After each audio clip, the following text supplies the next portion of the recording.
Anyone interested in looking for them will find the basic principles of anthroposophy already enunciated in this book.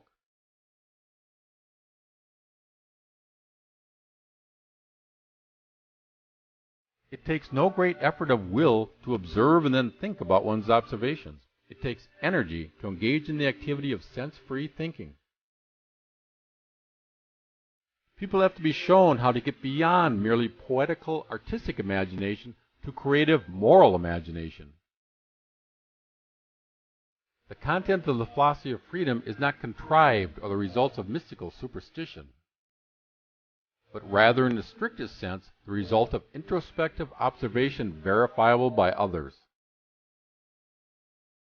You will find nothing at all in the philosophy of freedom that is derived from clairvoyant communications of spiritual science. It is written for the express purpose of disciplining thinking without any mention of theosophy.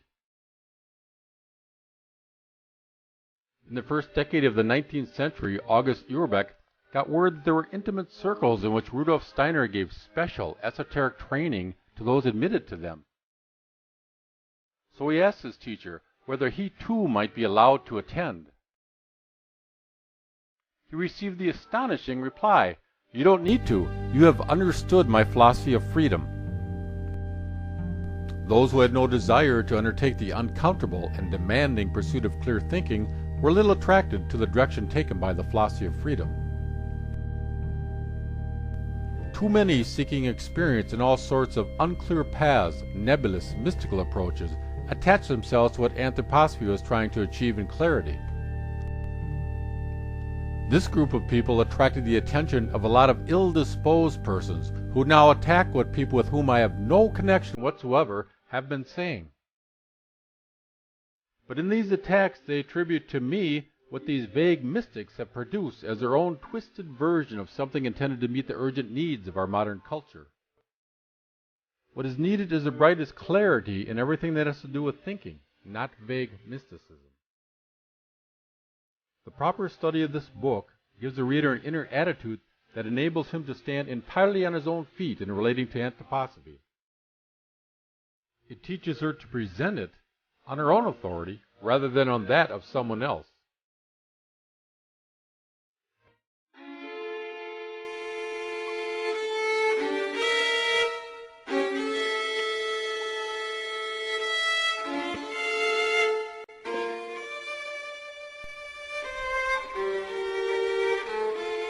When, in the bright circles of the spirit, the soul calls forth pure energy of thinking, it lays hold on knowledge of what freedom is.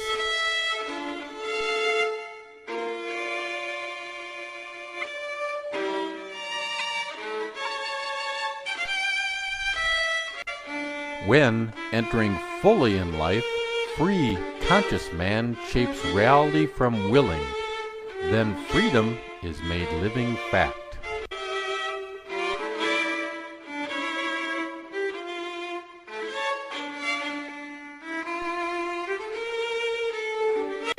Steiner initially divides the problem of free will into freedom of thought and freedom of action. He argues that inner freedom is achieved when we bridge the gap between our perception, which reflects the outer appearance of the world, and our cognition, which gives us access to the inner structure of the world. Outer freedom arises when we bridge the gap between our ideals and the constraints of external reality, letting our deeds be inspired by what he terms moral imagination. Steiner considers inner and outer freedom as integral to one another, and that true freedom is only achieved when they are united.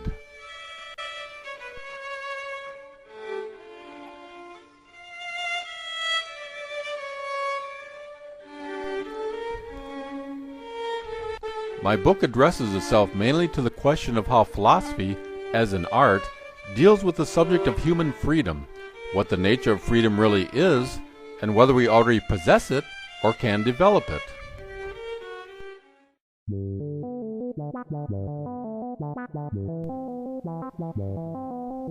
What I called pure thinking in my philosophy of freedom was certainly not well named when judged by outer cultural conditions. For Edward von Hartmann said to me, "There is no such thing. One can only think with the aid of external observation." And all I could say in reply was, "It has only to be tried, and people will soon learn to be able to make it a reality." When is an action free? Only when it has its origin in pure thinking.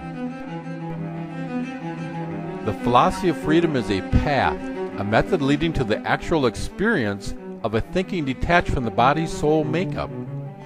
Freedom dawns when we enable the will to become an ever mightier and mightier force in our thinking. Out of pure thinking there can flow powerful impulses to moral action that are no longer determined by anything but pure spirit.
Incomprehensible, baffles the experts. You'll never finish it. It's a tangle of thought.